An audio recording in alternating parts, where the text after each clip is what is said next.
Mi nombre es Megan Foster. Tengo 30 años y he dedicado toda mi vida adulta a trabajar incansablemente, ahorrando cada céntimo para asegurar un futuro estable. Después de años de estricta disciplina, logré ahorrar $150,000, resultado exclusivo de mi sudor, mi determinación y mi creencia en un mañana seguro. Pensé que por fin, mis sacrificios me traerían independencia y tranquilidad. Hasta que un domingo por la noche, durante una cena familiar, todo se vino abajo. Mi hermano, sin previo aviso, soltó una bomba, debía $100,000 en deudas de juego y me exigió que le entregara mis ahorros y firmara una hipoteca para rescatarlo. Es para la familia, Megan dijo con la voz llena de arrogancia, como si años de privaciones no valieran nada. Me negué. Mi futuro no era rehén de sus elecciones. Pero al instante mis padres se volvieron contra mí. Nos estás decepcionando, espetó mi padre con el rostro rojo de ira. Mi madre, con tono gélido y mirada penetrante, añadió, piensa en lo que esto significa para todos nosotros. El aire se volvió pesado, cada una de sus palabras se clavó en mí como un cuchillo de culpa. Mi corazón latía con fuerza, pero me mantuve firme, me levanté y me fui, dejando atrás el eco de las acusaciones. 30 minutos después mi celular vibró con un mensaje, Megan, firma los papeles de la hipoteca o no vuelvas. El ultimátum me dolió, pero no cedí. A medianoche, con manos temblorosas, bloqueé todo acceso que pudieran tener a mis cuentas. Por la mañana, 21 llamadas perdidas y mensajes enojados, un torrente de odio, acusándome de traición. Lo que vino después me llevó al límite y me obligó a tomar una decisión que lo cambiaría todo. Antes de continuar con mi historia, cuéntame, si estuvieras en mi lugar, ¿renunciarías a tu futuro para salvar a tu familia o te mantendrías firme para protegerte? Comparte tu opinión en los comentarios. Quiero saber lo que realmente piensas. Crecí en un suburbio de Charlotte donde, a los ojos de nuestros vecinos, éramos la familia perfecta. Mi padre, gerente de ventas, pasaba sus días cerrando tratos en una compañía de seguros, siempre impecable con sus camisas de vestir. Mi madre, contadora, organizaba meticulosas hojas de cálculo para una pequeña empresa en el centro. Su oficina estaba ahogada en números. Mi hermano Brandon, 3 años mayor, era su orgullo, siempre el primero en recibir atención. Para los de afuera éramos la imagen de la clase media, 2 niños, una casa ordenada, una camioneta en el garaje. Pero detrás de la fachada, las cosas no eran justas y yo me sentía así desde que era niño. Desde pequeña me refugié en mis estudios. Los números eran mi refugio seguro, su lógica un consuelo inquebrantable. En 5º grado gané un premio de matemáticas en un concurso regional. Sostuve el certificado con orgullo, ansioso por mostrárselo a mis padres. Me imaginé sus rostros iluminados de alegría. Pero ese día, Brandon tenía un partido de baloncesto y decidieron animarlo en las gradas. Ya veremos más tarde, dijo mi madre por teléfono, distraída. El después nunca llegó. El certificado estuvo abandonado en la encimera de la cocina durante semanas. No fue la primera vez.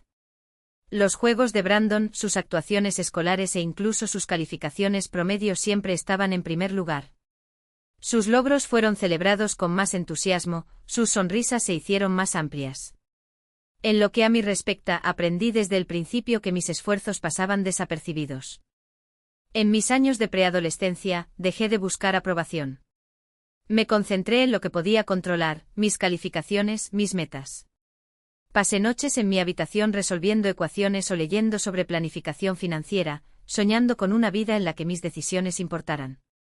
Su indiferencia dolió menos cuando tracé mi propio camino. En las ferias escolares caminaba solo entre los puestos, escuchando las risas de otros niños y el murmullo de las familias. Los vecinos elogiaron nuestra unión, sin darse cuenta del abismo que sentía. Esos picnics comunitarios con niños corriendo por las calles y padres compartiendo limonada, ocultaban el desequilibrio en el hogar. Cuando era adolescente tomé el control de mi vida. Conseguí un trabajo en una librería local, apilando libros y atendiendo a los clientes después de la escuela. El trabajo era agotador, libros polvorientos, cajas pesadas, pero me dio libertad. Mi primer salario, solo $80, fue una victoria. Abrí una cuenta de ahorros en el banco de la esquina y deposité hasta el último centavo que me quedaba. Eres muy responsable, dijo mi jefe, y esas palabras significaron más que cualquier elogio de mis padres. Pedaleé hasta casa por las tranquilas calles de Charlotte, pasando por jardines bien cuidados, sintiendo un resplandor de orgullo. Ese trabajo me demostró que podía construir algo sin depender de ellos. Mientras tanto, Brandon vivía sin esfuerzo. Encandiló a los profesores con su actitud relajada, aprobando la nota con el mínimo. A mis padres nunca les importaron sus tareas pendientes ni sus salidas nocturnas. Brandon se está encontrando a sí mismo, decía mi padre, ignorando otro toque de queda incumplido. Los oía durante la cena planeando comprar sus caprichos, zapatillas nuevas, campamento de verano. Mis propios logros como sacar sobresalientes en matemáticas, apenas valían la pena. No culpó por completo a Brandon, él era el producto de su indulgencia. Pero sabía que no podía contar con que se reconociera mi valor. Esos años en Charlotte me formaron de una manera que mis padres nunca entendieron. Las ferias escolares, los picnics, las horas tranquilas en la librería, todo era mío. Aprendí a establecer mis propios estándares, a medir mi valor por mis acciones, no por su atención. Para ellos, yo era solo una hija bonita, pero sin que se dieran cuenta, estaba construyendo cimientos que solo entenderían cuando ya fuera demasiado tarde. En la escuela secundaria ya había aprendido a depender de mí mismo. Las lecciones de la infancia, descubrir cómo sustentarme, me empujaron a buscar un futuro que pudiera dominar. Mis ojos estaban puestos en la universidad, no como un escape, sino como un trampolín hacia algo sólido. Mis calificaciones fueron impecables, mi concentración inquebrantable. Estudiar toda la noche me valió una beca completa para la UNC Charlotte, la oportunidad de estudiar finanzas sin deberle nada a nadie. Entrar a la universidad fue como entrar a un nuevo universo. El campus estaba lleno de oportunidades y yo me lancé de cabeza. Elegí las finanzas por la precisión, por la lógica que siempre me atrajo. Las clases sobre inversiones y presupuestos fueron como descifrar un código que ansiaba dominar. Pero la beca no lo cubría todo, los libros, las comidas y el alojamiento pesaban mucho sobre el bolsillo. Me negué a pedir ayuda y conseguí un trabajo en el departamento de finanzas de la universidad. No era glamoroso archivar documentos, actualizar hojas de cálculo, pero pagaba mis cuentas. Trabajaba por la tarde y estudiaba hasta tarde, equilibrando ecuaciones e informes con la misma dedicación. Mis colegas, la mayoría de los cuales eran posgraduados, notaron mi determinación. No te detienes, dijo uno, riéndose mientras revisaba una hoja de cálculo por tercera vez. Ese trabajo me enseñó más que cualquier libro. Cada dólar ganado era mío para administrarlo. 4 años después me gradué con honores, libre de deudas y con un título en finanzas en la mano. No me detuve a celebrar. Mis ojos ya estaban puestos en el futuro. El floreciente sector financiero de Charlotte era un lugar ideal para empezar. Conseguí un trabajo como analista financiero junior en una empresa mediana del centro, investigando los presupuestos corporativos. El trabajo fue exigente, pero fue donde me realicé. Mi primer salario, poco más de $2.000, marcó el comienzo de un nuevo viaje. Abrí una cuenta y comencé a construir, pieza a pieza, la vida que siempre soñé, lejos de las sombras del pasado. Un café tranquilo cerca del parque, donde el aire fresco podía disipar la tensión que me oprimía el pecho. Tara ya estaba sentada en nuestra mesa habitual, con el rostro iluminado por la pantalla del portátil, pero levantó la vista en cuanto me vio. No necesitaba decir nada. Una mirada fue suficiente para que cerrara la pantalla y extendiera su mano sobre la mía, apretándola con firmeza. No tienen derecho a hacerte eso, dijo en voz baja pero firme como siempre. Tú no eres el banco familiar, Sara. Sus palabras fueron como un bálsamo. Respiré hondo y sentí que el nudo en mi garganta se aflojaba un poco. Pedimos 2 cafés solos, sin azúcar, sin lujos, tal como a mí me gustaban, y comencé a contarle todo.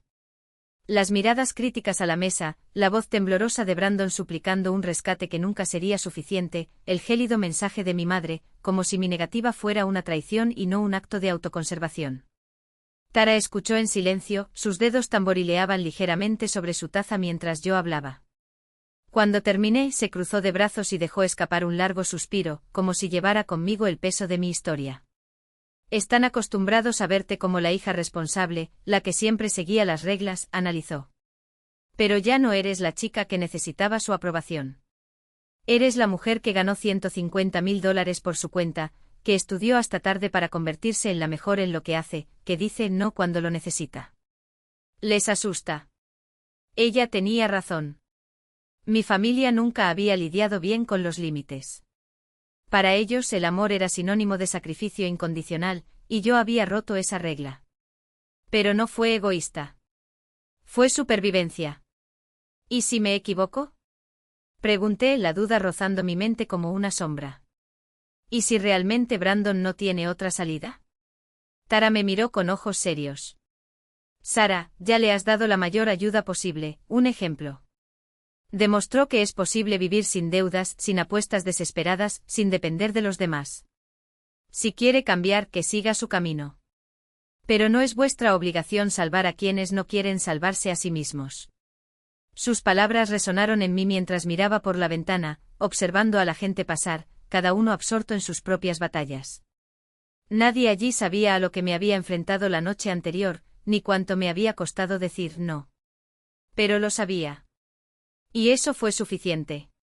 Cuando llegué a casa, mi apartamento parecía más tranquilo de lo habitual. Ni mensajes familiares, ni llamadas insistentes, ni el peso de las expectativas ajenas. Por primera vez en años, el silencio no estaba vacío, era mío. Me senté a la mesa de la cocina, abrí mi computadora portátil y revisé mis inversiones, ajustando las asignaciones con tanta precisión como había ajustado mi vida. Cada número en la pantalla era una prueba, no necesitaba rescate ni aprobación. Solo me necesitaba a mí mismo. Esa noche, mientras me preparaba para ir a dormir, apareció una última notificación en mi teléfono. Fue un correo electrónico automático del corredor, confirmando la compra de nuevas acciones en mi cartera. Sonreí mientras cerraba la pantalla. El futuro que había construido no estaba hecho de deudas ni de favores. Estaba hecho de decisiones, y no iba a renunciar a ellas por nada. El ritmo de las calles abarrotadas. Y ella tenía razón. Austin no era solo un lugar nuevo, era un soplo de aire fresco después de años de asfixiarse bajo las expectativas de otras personas. Cada paso en la acera, cada aroma a asado y café recién hecho, cada risa que se mezclaba con el sonido de las guitarras en las esquinas me recordaban, yo había elegido esto. Y por primera vez en mucho tiempo, la elección no le hizo daño. De vuelta en mi departamento, un loft moderno con ventanas que enmarcaban la puesta de sol sobre los rascacielos, abrí mi computadora portátil y revisé las transacciones de mi cuenta. Los números no mentían, mi salario se había duplicado, el bono de reubicación cubrió con creces los gastos de mudanza y por primera vez, mi fondo de emergencia superó lo que jamás imaginé posible. No fue solo dinero. Era una prueba. Prueba de que no necesitaba rescates, excusas ni permisos para prosperar. Por supuesto, los mensajes todavía llegaron.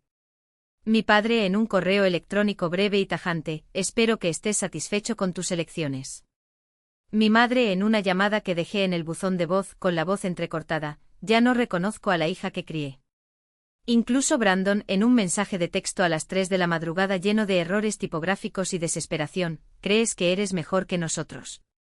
Un día vas a necesitar a alguien. Sonreí mientras eliminaba la notificación. Todavía no entendían o no querían entender. Mi independencia no fue una afrenta. Fue mi supervivencia. En la oficina, James me llamó para una reunión con un cliente de alto perfil, un inversor que quería diversificar su cartera hacia tecnologías sostenibles. Mientras presentaba mi análisis, sintiendo los ojos de la sala sobre mí, me di cuenta de algo crucial, aquí mi voz no fue ahogada por la culpa o el chantaje. Mis ideas fueron escuchadas por lo que valían, no por lo que le debía a alguien.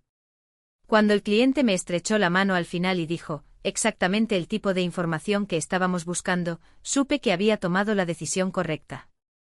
Por la noche, Kelly me llevó a un bar de vinos del East Side, donde conocí a otros expatriados desde Charlotte, Nueva York, hasta San Francisco, todos con historias similares de reinvención. Entre copas de Malbec y platos de queso artesanal, uno de ellos, un ex abogado llamado Marcus, levantó su copa y dijo, la libertad no se trata solo de salir de un lugar. Se trata de llegar a otro y saber que te perteneces a ti mismo. Brindamos por eso. Y cuando me reí, fue ingrávido.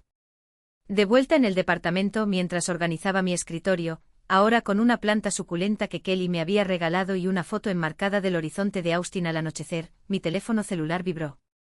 Era una notificación del banco, depósito realizado, referente al primer bono trimestral. Miré los números y luego la ciudad exterior, iluminada y palpitante. No había deudas que pagar ni favores que devolver. Solo yo, mi esfuerzo y un futuro que por fin, era solo mío. Y por primera vez no sentí miedo del mañana. Solo sentí una tranquila certeza, estaba exactamente donde se suponía que debía estar. La ciudad palpitaba abajo, un mar de luces y risas que me envolvieron como un abrazo. Empecé a asistir a eventos locales con Kelly, las noches de arte en las calles de South Congress, los espectáculos en vivo en el Continental Club, donde la música parecía surgir del asfalto mismo. Cada helado compartido en Amy's Ice Creams, cada conversación con extraños que se convirtieron en conocidos, creó un sentido de pertenencia que no había sentido en años. Austin no era solo un lugar, fue una invitación a ser quien siempre debí ser. Pero el pasado, como una sombra testaruda, todavía acechaba. Fue entonces cuando conocí a la doctora Margaret Cole, una mujer de voz tranquila y mirada penetrante, cuyo consultorio daba al río Colorado. En las primeras sesiones desaté los nudos que mi familia había atado en mí durante años. Te hicieron creer que tus decisiones eran tu responsabilidad, dijo, mientras yo giraba mis manos en el sofá. Pero puedes elegir tú mismo. Sus palabras fueron como un bisturí, precisos, limpios, cortando la culpa que me ataba al peso de los demás. Las deudas de Brandon. Las exigencias de mis padres disfrazadas de preocupación. Con cada sesión, una capa de culpa se despegaba y era reemplazada por una claridad dolorosa pero liberadora. Por primera vez entendí que negarme a ser su salvavidas no era egoísmo, era supervivencia. Una tarde sonó el teléfono. Era Tara, llamando desde Charlotte. ¿Cómo te trata Austin?, preguntó con ese tono alegre que siempre la caracterizó. Le hablé de los festivales callejeros, de la oficina ocupada, de mi pequeño apartamento con vistas al centro, donde las luces de la ciudad bailaban fuera de mi ventana. «¿Pareces feliz?», se rió cuando le describí la obsesión de Kelly por probar todos los camiones de comida de la ciudad. Fue una conversación ligera, sin grandes consejos, solo el consuelo de un amigo que no retrocedió, pero tampoco se soltó por completo. «Gracias por eso». Su voz era un hilo fino con mi pasado, pero no un vínculo, y esa diferencia marcó la diferencia. Hasta que llegó el mensaje de Mónica Stark. Seco, directo como un puñetazo en el estómago, el juego de Brandon ha empeorado. Está muy endeudado. Sus padres refinanciaron su casa para cubrirlo, pero se están ahogando en los pagos. Mi corazón se hundió no por la culpa de antes, sino por la tristeza predecible. Habían elegido una vez más avivar el fuego en lugar de apagarlo. Apenas pueden pagar las cuentas, añadió Mónica. Miré la pantalla y sentí el peso de sus decisiones, solo de ellas. Escribí una breve respuesta, gracias por hacérmelo saber. Y guardé mi celular. Mientras tanto, Austin se convirtió en mi puerto base. Los fines de semana caminaba por los senderos del Parque Zilker, y el horizonte brillaba en la distancia como una promesa. En el trabajo asumí proyectos más grandes, asesoré a analistas junior y lideré reuniones con clientes que antes me habrían dejado con las manos sudorosas. Las sesiones con el Dr. Cole me dieron herramientas para procesar el pasado sin dejar que dictamine mi presente. Kelly me arrastró a una clase de salsa, donde tropezamos con nuestros pasos y nos reímos hasta que nos dolió el estómago. Estos fragmentos, el trabajo, las amistades, la terapia, los tropiezos divertidos, unieron una vida que por primera vez era mía. No estaba huyendo de Charlotte. Estaba construyendo algo mejor. Algo que me había ganado. 6 meses después, de pie en el balcón de mi apartamento, observé la ciudad brillar bajo el cielo nocturno. Cortar los lazos no había sido fácil, pero sí necesario. Las demandas de mi familia, las deudas de Brandon, la presión de mis padres, la culpa que plantaron en mí como una semilla venenosa, ya no me definían. En Austin respiré libre. Mis días tenían un propósito. Mi carrera floreció, mis amistades se profundizaron y cada elección reflejaba mis valores, no los de ellos.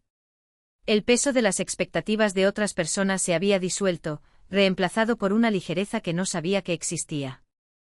Fue entonces cuando llegó otro mensaje de Mónica. Brandon está en serios problemas. Los acreedores están demandando por deudas impagas. Sus padres no pudieron refinanciar, el banco está amenazando con ejecutar la hipoteca. Las palabras duelen, pero no como antes. Ya no había culpa, solo la tristeza de ver repetirse un ciclo. Te lo había advertido. Me había negado a ser cómplice. Mis padres decidieron salvar a Brandon nuevamente y ahora cosecharon lo que sembraron. Lamento mucho que hayamos llegado a esto, escribió Mónica. Respondí seca pero sinceramente, ellos tomaron sus decisiones. Me dolía el pecho por ellos, sí, pero no lo suficiente como para cargar su cruz. Encontré un nuevo propósito en el centro comunitario local, donde comencé a impartir clases de educación financiera a adolescentes. Todos los sábados me encontraba ante esos ojos atentos, hablando de presupuestos, de ahorros, de los peligros del crédito fácil. ¿Cómo evitar las deudas en la universidad?, preguntó uno. ¿Cómo sé si alguien está intentando estafarme?, preguntó otro. Sus preguntas provocaron algo en mí.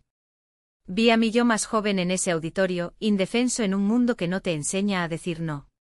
Ayudarlos fue como curar una vieja herida, ofrecerles las herramientas que tenía para aprender por las malas. Al final de una clase, Sara, una chica tranquila del final de la clase, se acercó. Quiero tener el control como tú, dijo, sosteniendo con fuerza sus cuadernos. Sus palabras resonaron en mí durante días. No se trataba de dinero. Se trataba de poder. Sobre elegirte a ti mismo, incluso cuando el mundo insiste en que debes salvar a los demás. Hoy sé que poner límites no es crueldad. Es supervivencia. Proteger mis ahorros, mi futuro, fue la decisión más difícil que he tomado en mi vida, y la más correcta. La verdadera familia no requiere que te canceles. Te eleva. Respeta tus no. Mis padres y Brandon querían que yo arreglara el daño. Pero elegí salvarme.